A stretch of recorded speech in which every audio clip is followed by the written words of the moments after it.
ಶರಣಾರ್ಥಿ. ಇವತ್ತಿನ ಕ್ವಶನ್ ಹೆಂಗದ ಅಂದ್ರ ಅದ್ರ ಸ್ಕ್ವೇರ್ ಕೇಳ್ತಾ ಇದಾರೆ ಒಂದು ನಂಬರ್. ಆ ನಂಬರ್ ಏನದ ಪೈಸಾ ಅದ. ಪೈಸಾನ ಸ್ಕ್ವೇರ್ ಕೇಳ್ತಾ ಇದಾರೆ. ಅದ್ರ ಆನ್ಸರ್ ಏನಿರ್ಬೋದು ನೋಡೋಣ ಬರ್ರಿ. 50 ಪೈಸಾ ಅದ. 50 ಪೈಸಾನ ಹೆಂಗ್ ಬರ್ಕೋಬಹುದು? 0.5 ಬರ್ಕೋಬಹುದು ಅಥವಾ 1/2 ಬರ್ಕೋಬಹುದು. ಎರಡನ್ನೂ ಸ್ಕ್ವೇರ್ ನೋಡ್ ಮಾಡ್ರಿ, ನಿಮ್ಗೆ ಆನ್ಸರ್ ಯಾವ್ದು ಬರುತ್ತೆ ಅಂತ. 1/2 ಸ್ಕ್ವೇರ್ ಅಂದ್ರೆ 1/4. ಆನ್ಸರ್ ಇಸ್ 25 ಪೈಸಾ. ನಾ 0.25 ಯಾಕೆ ತಗೊಂಡಿಲ್ಲ ಅಂತ ನಿಮ್ಗೆ ಡೌಟ್ ಬರ್ಬೋದು. ನಾ ಏನ್ ಮಾಡಿದೀನಿ, ಪೈಸಾ ಹೇಳ್ತಾ ಇದ್ದೀನಿ, half paisa. 50 paisa is nothing but half paisa. ಹೌದಾ? ಇವಾಗ 1/4 ಅಂದ್ರೆ ಏನು? ಚಾರಣೆ. 25 ಪೈಸಾ. ಹೌದಲ್ಲ? ಈ ತರ ನಾವು ಆನ್ಸರ್ ಮಾಡ್ಬೋದು. ಅಲ್ಲ, ನೀವು ಜನರಲೈಸ್ ಮಾತ್ರ ಮಾಡ್ತೀನಿ ಅಂದ್ರೂ ಮಾಡ್ಬೋದು. ಹೆಂಗೆ? 50 ಪೈಸಾ ಅಂದ್ರೆ ಯಾವ ತರ ಬರ್ಕೋಬಹುದು? 0.5 ಬರ್ಕೋಬಹುದು. 0.5 square is 0.25. 0.5 is 50 paisa. 0.25 is 25 ಪೈಸಾ. ಹೌದಾ?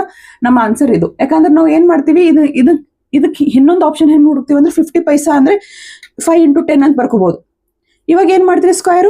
5 square is 25, 10 square is 100. Answer ಏನು? 2500 ಅಪ್ಪ ಅಂತ ನಾವು ಕನ್ಫ್ಯೂಸ್ ಆಗ್ತೀವಿ. ಬಟ್ ಅದು ಪೈಸಾ ಅಂತ ಕೇಳಿದಾರಲ್ಲ, ಹಾಗಾಗಿ ಇದು ಆನ್ಸರ್ ಕರೆಕ್ಟ್. ಆಮೇಲೆ ಇನ್ನೊಂದು ನಾನು ಹೇಳಕ್ ಇಷ್ಟಪಡ್ತೀನಿ, ನಾವು ಮನೇಲಿರೋ ಹೆಣ್ಮಕ್ಳು, ಹೌಸ್ ವೈಫ್ ಯಾರು ಇರ್ತಾರಲ್ಲ, ಅವ್ರು ಏನಂತಾರೆ, ಯಾಕಂದ್ರೆ ಇವಾಗಿನ ಕಾಲದಲ್ಲಿ ಎಲ್ಲಾ ಎಕ್ಸ್ಪೆಂಡಿಚರ್ ಕೂಡ ಜಾಸ್ತಿ ಆಗ್ತಾ ಇದೆ. ಮಕ್ಕಳದ ಟ್ಯೂಷನ್ ಫೀ ಆಗಿರ್ಬೋದು, ಸ್ಕೂಲ್ ಫೀ ಆಗಿರ್ಬೋದು, ಯಾವುದೇ ಆಗಿರ್ಬೋದು. ಅವಾಗ ಏನ್ ಅನಿಸ್ತದ, ನಾನು ವರ್ಕಿಂಗ್ ಇದ್ರೆ ಚಲೋ ಇರ್ತಿತ್ತಲ್ಲ, ನಮ್ದು ಫ್ಯಾಮಿಲಿ ಫೈನಾನ್ಷಿಯಲ್ ಬರ್ಡನ್ ನಾವು ಕಡಿಮೆ ಮಾಡ್ಬೋದಿತ್ತು, ನಂದು ಸ್ವಲ್ಪ ಕಾಂಟ್ರಿಬ್ಯೂಷನ್ ಇರ್ತಿತ್ತು ಅಂತ ಅನಿಸ್ತದ. ಬಟ್ ಈಗನೂ ಮಾಡ್ಬೋದು ಅದನ್ನ. ನೀವು ವರ್ಕಿಂಗ್ ಇಲ್ಲ ಅಂದ್ರೆ ಅದನ್ನ ನೀವು ಈಗನೂ ಕೂಡ ಮಾಡ್ಬೋದು. ಹೆಂಗೆ? ಈಗ ನೀವು ಎಷ್ಟೊಂದು ವಿಡಿಯೋ ನೋಡ್ತೀರಿ, ನಗ್ತೀರಿ, ಶಾರ್ಟ್ ಟೈಮ್ ನೀವು ನಗು ಬರುತ್ತೆ, ಖುಷಿ ಆಗುತ್ತೆ.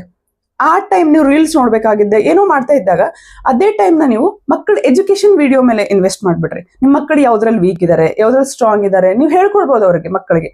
ಇದು ಕೂಡ ಒಳ್ಳೆ ಅಪರ್ಚುನಿಟಿ ಅದ. ಇದು ನಿಮ್ಮ ಕೈಯಲ್ಲಿ ಆಗುವಂಥದ್ದು ಕೂಡ ಇದೆ. ಆಪ್ಷನ್ ನಿಮ್ದು. ಇದೇ ರೀತಿ ವಿಡಿಯೋಕ್ಕಾಗಿ ನನ್ನ ಪೇಜ್ನ ಫಾಲೋ ಮಾಡಿ. Thank you.